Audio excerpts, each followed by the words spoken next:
Hello, good afternoon, everybody. Maria Banga here, founder of the association Hope for the Abused and the Battered.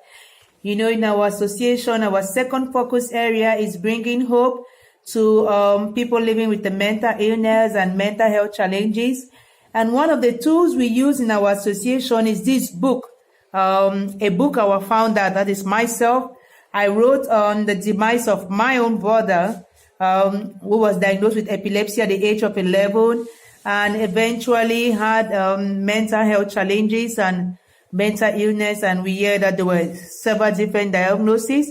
I was not so concerned about the exact diagnosis, but about the fact that he had these mental health challenges, which I personally experienced. And I was so touched by his death, and I decided to write them down in a book. I titled the book, My Brother's Journey from Genius to Simpleton, Battling with His Mental Illness and Coping with His Loss. Mental illness is something we still don't really like talking about in our societies. So much stigma, so much shame, so much scared of what it is all about and how we can take care of people living with a mental illness. And as God would have it, I live with Ekema since June this year, since June 2018. And he has been living with the mental health challenges, mental illness for the past 25 years, diagnosed years ago with schizophrenia. And we know that schizophrenia is one category of mental illness. But so we've done interviews and everything. Why I'm still sitting with Ekema today is because when he came to live with me, I gave him a copy of My Brother's Journey from Genius to Simpleton, and I asked him to kindly review the book when he finishes to read the book. So Ekema is going to do a verbal review because writing would take like forever, and it's just but normal. I mean, everybody does things their own way. So I'm very grateful to Ekema for accepting to do this book review video so I can share it with you all later on. I actually gave him this book while he was still at the hospital. And this was what I wrote inside on the 27th of April, 2018. I said, Dear Ekema, it is possible to overcome.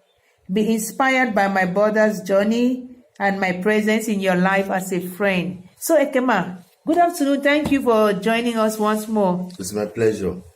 So what do you think already about what I wrote in this book? Well, what you wrote in the book signifies a certain interest that you had for me in the hospital from the onset, and your aspiration and presence in my life. Okay, so now just tell me what you yourself tell me any way you want to tell me. Tell me what you got from the book, and just tell me anything about it. Well, what I got from the book is the follow-up you did for your brother who was diagnosed with a mental illness and epilepsy when you were still in City of Wisdom College in Fontaine, and all through how he went from one stage to another until his demise. And what do you think about his story? Well, his story is a great story. It's a great story that I read about him during his period when he was not well, moving from one country to another, then going to places he had dreamed that he would go there someday. The story is nice. And then when you look at it, my brother's own story, and you look at your own story, or you look at the way your own story has unfolded and the way my own brother's own story unfolded, is there any difference? Is there any similarities? Well, there are little similarities. Yes. Like for example, in the book you wrote when he had a crisis in college. Yes. He left. He was taken to the hospital.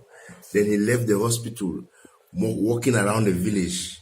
When some villagers who were living the farm, they saw him, he said he was going inside the village to see and inspect one of the houses your father was building in Fontaine. Yes. Inside the village.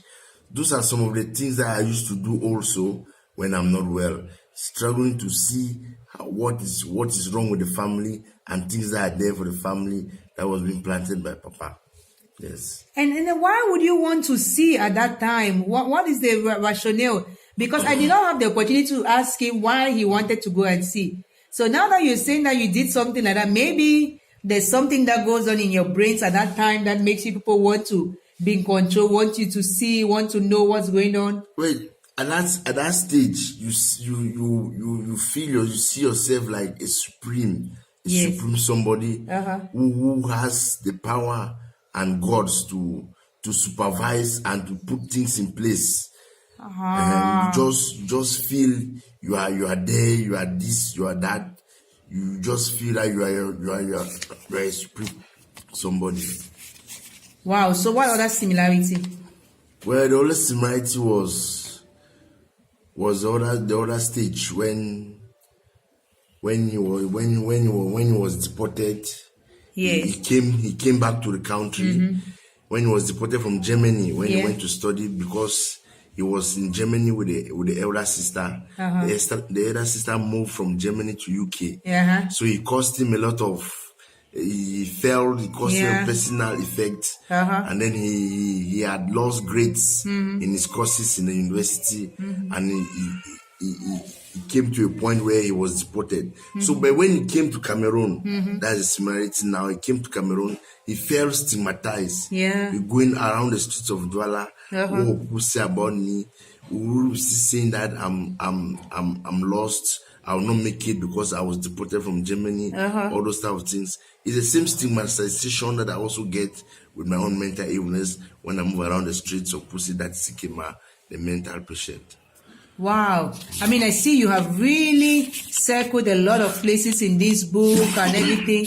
You see before, like in stage 1, when he was born and he was still well and everything. Does it strike any bell to you too? What do you think about that stage? For stage 1, when he was born, when he was well, when he was not yet diagnosed with the illness, he feels it's just as if the illness he was not born with the illness. Yes. So he was not to be blamed for his actions and the things that happened with him along the way in his life. It was an illness that developed and came into him. He was not born with it. So did you at some point also question the origin of this illness and if you were to blame? And yes, at the onset, I question why me? Because at the onset they say it's witchcraft. Oh, it's my father's junior sister that has bewitched me. Oh, it's my father that has taken me is using me for money rituals. So ask a lot of questions. But when the years unfold, going to hospitals from one native doctor to another, and then see other people who are suffering from the same illness, we came to know that it's a normal illness. It can be like malaria or cancer or diabetes. Did you read the place where he had some problems with the different doctors he was seeing? One of them was nice, one of them was not nice. Yes, I read about the different doctors that he was seeing. One of them was nice, and there's a photograph in where he was dancing with one of his renowned doctors that he liked a lot. But when you said the doctors were nice, the doctors were not nice, is the way the different doctors they've been approached by him, and the way their conversations and the medics that they gave him worked in his present condition. Maybe that's the situation. Okay, but now in your own case, have you had an experience where one doctor is like nice and one doctor is like whatever? Yes, I had an experience in like that when I was about 19 years ago, when I was visiting a psychiatrist at the Boya General Hospital. Yes. Then I was visiting also a private practice psychiatric nurse. The one in the hospital was not so concerned, since it was a government hospital. You just go there, you pay a consultation. He doesn't take time to even talk to you, find out from you how you behaving, how is it going on with the family. He just do things funny. But the other one that we encounter who was practicing privately, he sits you down, he talks to you, he comes to the house when your crisis started. So he was more preferable than the other one in the hospital. And what was your experience with the doctor at another government hospital again, but this time around in Douala? We remember where we met? Yes, when we met in Lakentini. My experience with Dr. Ayum. Yes. Yeah, he's nice. Yes. He's calm. He give a listening ear. And then he advises. Yes, he was not like Dr. John. Dr. John, when you go to see Dr. John, he's now in retirement. He just talk, and write. He doesn't listen to the family members who bring you to the hospital, nor listening to you, the patient who is sick.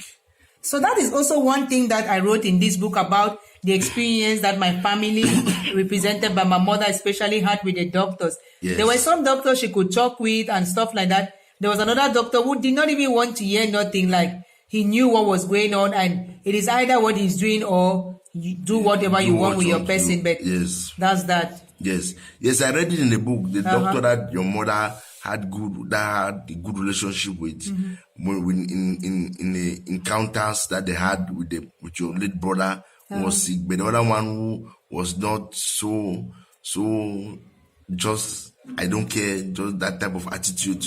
I read it also.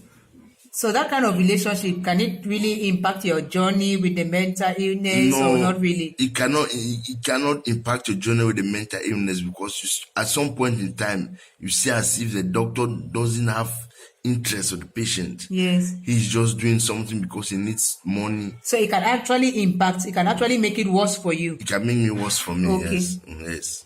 Okay. So you think that it was a good thing writing this book and bringing all of that out? Yes, it was a good thing writing the book about him and the emails that you wrote inside, the emails that you were exchanging, the follow-up calls that he calls, you call the people when he doesn't call. Sometimes you call him back, he doesn't pick, you feel worried. Why is he not picking? Why is he not call? Is he fine? Is he not fine? You show the interest that you had in your brother and his problems and his health situations.